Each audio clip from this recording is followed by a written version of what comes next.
Elle existait, on s'en serait déjà rendu compte et elle existerait déjà. Ah, bien sûr, bien sûr. Pour moi, c'est une situation ubuesque. En fait, Emmanuel Macron est dans un déni de réalité. Il se pense encore maître des horloges, en fait, grand chambellan, en fait, qui maîtrise tout, mais en fait, il ne maîtrise plus rien, comme on l'a dit. Il a perdu les élections. La gauche ne les a pas gagnées, mais il a perdu les élections. Il ne décide de rien en soi. La Constitution ne dit pas que, justement, il a un choix dont le Premier ministre à faire. En fait, c'est le Parlement qui a le pouvoir. Donc voilà.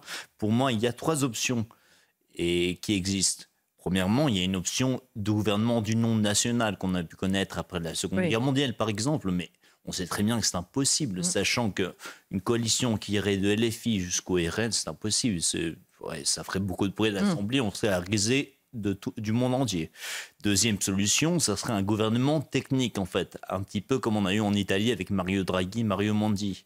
Mais le problème, c'est que le technique, les Français ont goûté à cela et ils n'en veulent pas. Ils ont eu Castex, ils ont eu Elisabeth Borne, ils n'en veulent pas.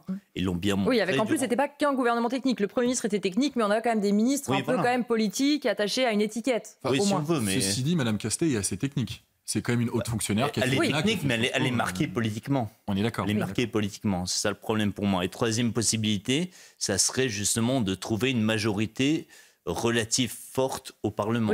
Donc ça serait, il ne pourra jamais, pour moi, trouver 289 députés qui le suivront. Mais trouver quelque chose comme 240, 250, comme on a pu connaître... Qui soit plus en force que le nouveau Front populaire. Depuis 2022, on est dirigé un petit peu comme ça, parce que Emmanuel Macron n'a pas gagné les élections législatives en 2022, mais il a quand même réussi à mettre Elisabeth Borne puis Gabriel Attal. Donc ça ne serait pas un problème. Maintenant, on sait très bien qu'on s'avance vers des législatives anticipées en septembre 2025. Dans ces cas-là, est-ce que vous pensez véritablement que des personnages du PS vont trahir le NFP, sachant que dans un an, on est reparti en campagne et que s'ils trahissent, ils se retrouveraient avec des amis de Jean-Luc Mélenchon en phase 2? Non. Oui, alors, je suis assez d'accord avec vous. Il y a à gauche, c'est eux la dynamique, etc.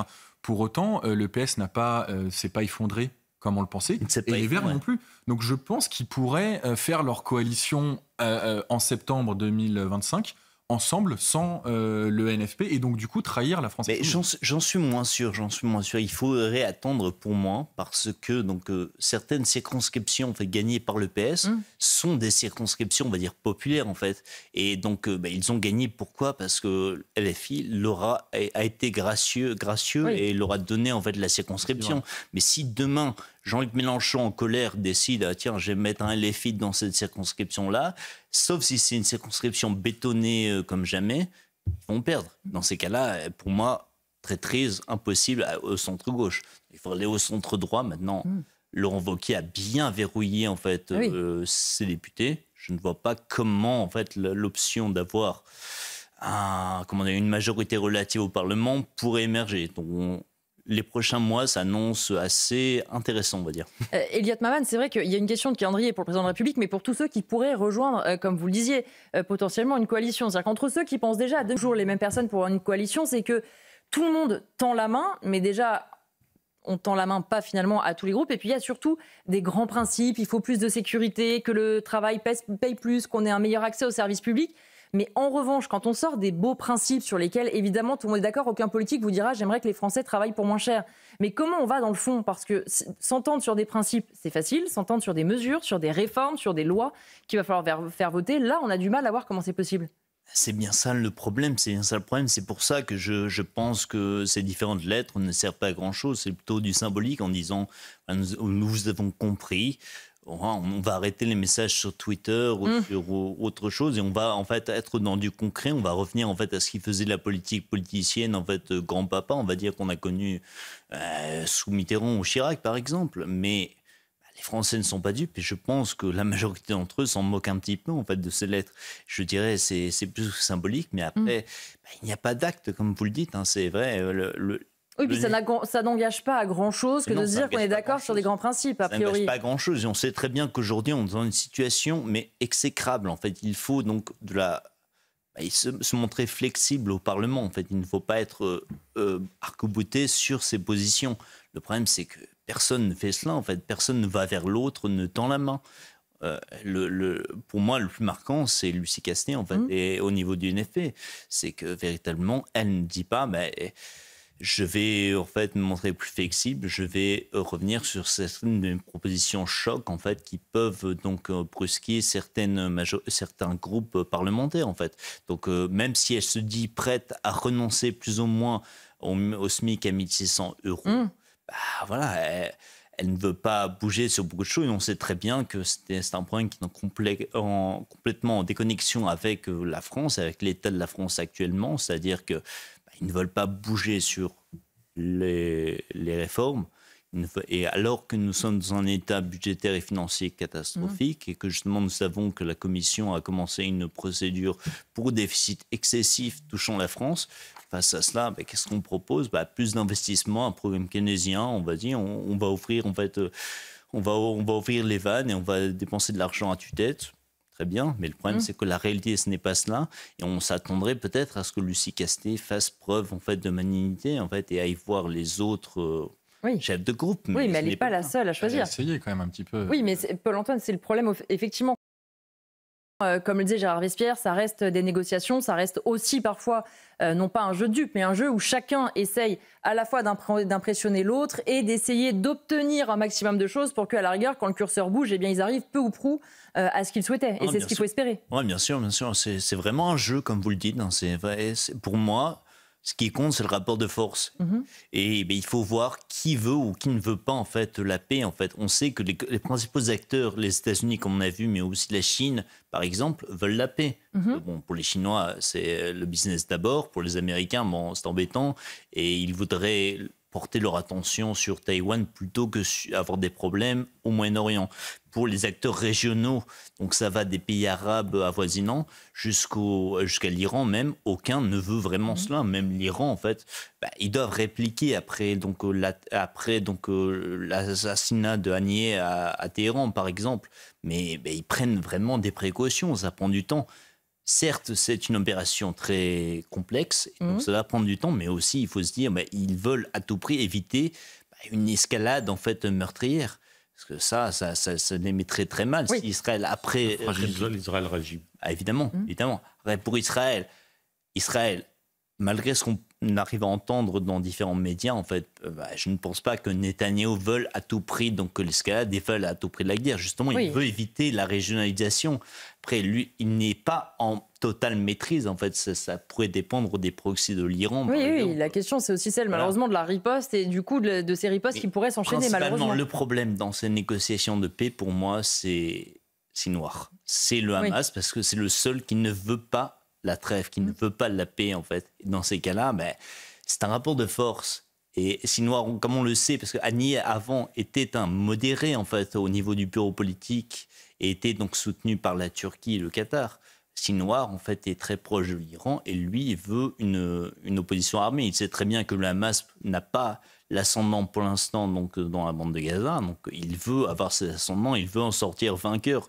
Et je pense que les négociations n'aboutiront pas si le Hamas ne change pas d'avis, en fait. Gérard Vespierre, sur Yahya Sinwar, je ne voyais pas totalement en accord avec ce que disait Pierre Cléré. Oui, parce qu'il y a peut-être une différence entre M. Sinwar du 6 octobre de l'an dernier. De dresser aussi un peu plus la population contre ces politiques, parce qu'on a une population qui commence à se dire, alors évidemment, nous, cette guerre, on ne l'a pas voulu, et qui ne sont pas toujours en accord avec la stratégie qu'a Benyamin Netanyahou. Oui, c'est vraiment dans le symbolique, dans la communication en fait, de part et d'autre, parce que comme on l'a dit précédemment, donc en fait justement, le Hamas, je vais pas dire, il est très content d'avoir beaucoup de pertes, entre 15 et 20 000 pertes militaires, mais le problème c'est que il sait très bien qu'avec ce qui se passe actuellement à Gaza avec les bombardements, justement, donc on crée beaucoup plus de membres potentiels du Hamas, en fait, donc ils ne seront jamais à court, en fait, de membres. De l'autre côté, Israël, oui. Potentiels, mais les remettre au combat, c'est autre chose. Ah oui, évidemment. Oui, entre avoir des personnes volontaires et des personnes qui puissent aller sur le terrain en étant, entre guillemets, formées. Après, vous savez que là-bas, ce n'est pas une guerre conventionnelle. Ah oui, on est bien d'accord, évidemment. Donc là, ça ne demande pas non plus des mois et des mois de formation. On est dans une guérilla. Vous lancez des roquettes, oui, pour faire le 7 septembre, c'est 3 ans de préparation. Ils ont entre 10 et 13 ans, c'est la nuit. Donc il y a forcément quand même des parents qui, à un moment donné, sont censés se rendre compte que ces enfants ne sont pas chez eux en pleine nuit et ne se demandent pas ce que font les enfants. Ah mais tout à fait, hein, pour moi, véritablement, c'est le problème. Parce qu'on peut dire, ce maire, en arrêter, couvre-feu. C'est une mesure de bon sens, mais court-termiste. Sur le long terme, ça ne peut pas, comme vous le disiez très bien. La seule mesure à long terme, c'est l'éducation. Et comment il faut faire pour garantir l'éducation ? C'est justement taper là où ça fait mal, donc le porte-monnaie, voire des sanctions beaucoup plus graves. Parce que, écoutez, on n'en peut plus véritablement, et les gens, comme vous le voyez dans le reportage, n'en peuvent plus d'avoir justement des parents qui se déresponsabilisent et qui se déchargent en fait de leurs responsabilités en pensant, l'éducation, ce n'est pas moi, ça doit être l'État, ça doit être le maire par exemple, alors que non. L'État, ça a toujours été l'instruction. Ça n'a jamais été l'éducation. D'ailleurs, c'est. Oui, mais beaucoup le confondent. On demande aux professeurs d'éduquer plus que d'instruire les enfants maintenant. Bien sûr. Et pour moi, c'est ça le problème. Il faudrait justement qu'il y ait une éducation plus poussée, en fait, que justement, il y ait une responsabilisation des parents qui s'occupent de cela, parce que ce n'est pas normal d'avoir des enfants de moins de 15 ans qui mettent le bordel et qui donc traînent la nuit à faire des bêtises. Non, ce n'est pas possible. Donc, oui. Et c'est vrai que sur le problème de la dissuasion, parce que nous étions à midi avec Sarah Salman, éducation, on a des drag queens par exemple qui vont lire des histoires à des enfants de 5 ans au lieu peut-être de dire à des enfants de 12 ans que ça peut arriver, on a tous fait des bêtises, enfin en tout cas moi clairement.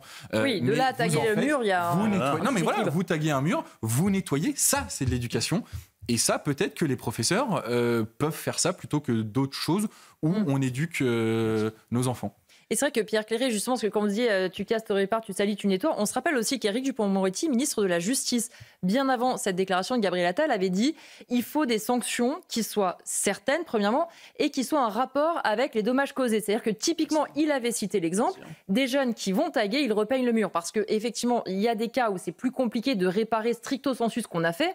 Là, le jeune qui va aller peindre le mur 3-4 fois, il va peut-être arrêter de taguer pour repeindre lui-même derrière. Bien sûr, mais le problème que j'ai avec ce gouvernement, c'est qu'on est beaucoup dans la communication, mais pour agir, il n'y a plus personne. Voilà, les belles formules prononcées à l'Assemblée, par exemple, ils font la queue pour les prononcer. Mais pour prendre des actes forts, et justement pour aider nos maires qui sont à le monde en complet, parce que, voilà, le maire, comme je l'ai dit, c'est une mesure de bon sens, il fait ce qu'il peut, mais 38 €, pensez vrai... Avec la hausse des prix aujourd'hui, ça ne Quand on voit en plus le taux d'amende qui n'est jamais recouvré, on se dit que c'est pas dissuasif ou de toute façon, les parents se diront je ne vais pas la payer. Voilà, c'est pour ça. Donc c'est pour ça que je pense qu'au premièrement, il faudrait donc taper de là où ça fait mal, donc des amendes vraiment prohibitives pour les parents, peut-être reprendre les aides sociales, par exemple, ou bien troisièmement, je pense qu'il faudrait penser à une réforme du droit français, en fait. Par exemple, l'ordonnance de 1945 sur en fait les crimes commis par les mineurs. En fait, elle est problématique. Il faudrait justement que ça ne soit plus automatique, que justement, ça ne soit plus une raison valable. Parce que la société a changé, comme on l'a dit, donc il y a de plus en plus de délinquants qui sont jeunes aujourd'hui. Donc voilà, la société a changé, il faut que notre loi s'adapte aussi. Donc c'est pour ça, ça ne peut pas être automatique. Et après, il faut aussi baisser le seuil, quoi. Aujourd'hui, le seuil est fixé à 16 ans. Il faudrait la baisser parce que la société change. Mais c'est la question taboue, tout le monde vous dit, vous avez pas avec ce qui s'est passé au Royaume-Uni de cette mouvance d'extrême droite et d'ailleurs avec des erreurs puisque trop facilement le Premier ministre britannique avait imputé toutes les violences à des militants d'extrême droite qui seraient descendus dans la rue alors que la réalité était en réalité bien plus complexe que ça. C'est bien plus complexe et c'est un petit peu la situation explosive au Royaume-Uni qui est liée, qui est un petit peu mélangée avec l'idéologie parce que comme vous le savez, donc Keir Starmer donc au Royaume-Uni, voilà quoi, il a réussi à calmer un petit peu sa majorité, à calmer le parti travailliste, mais il doit faire un grand écart, il doit composer avec l'aile plutôt centriste, modérée du parti et l'aile voilà vraiment donc radicale qui était jadis incarné par Jeremy Corbyn. Mais de toute façon, voilà, on le sait qu'il y a un grand écart qui est fait par les autorités qui ne veulent pas vraiment nommer les choses qui devraient être nommées. D'autre part, donc c'est un problème vraiment anglo-saxon, c'est-à-dire il y a une jeunesse, il y a beaucoup de jeunes qui sont radicalisés par l'extrême droite et par l'idéologie dans ces pays-là, en fait. Ce n'est pas le cas en France, mais donc on peut faire des parallèles, c'est-à-dire que dans tous les pays occidentaux, j'ai l'impression que oui, il y a une forte radicalisation des jeunes. Pourquoi ? Parce qu'il y a donc il n'y a plus d'éducation, en fait. Donc ces gens font leur éducation en ligne, les réseaux sociaux, etc. Donc voilà, chez nos amis anglo-saxons, c'est l'extrême droite, évidemment, donc comme on peut le voir en Angleterre, mais aussi aux États-Unis. En France, c'est plutôt l'extrême gauche, en fait. Et donc, pour le montrer, on peut citer donc, les chiffres de 2022. Donc, il y avait donc 10 000 fichiers S pour des faits d'extrémisme, en fait. Dans le lot, donc, il y avait 6 000 fichiers S pour faits d'extrémisme d'extrême gauche, 2 000 d'extrême droite. Donc, voilà, et on sait très bien qu'en France aussi, on aime bien taper, en fait, sur l'extrême droite. Oui. On oublie un petit peu l'extrême gauche qui se retrouve, par exemple, au Parlement. Donc voilà, et donc ça montre bien que en France, on est fort avec les faibles, mais faible avec les forts.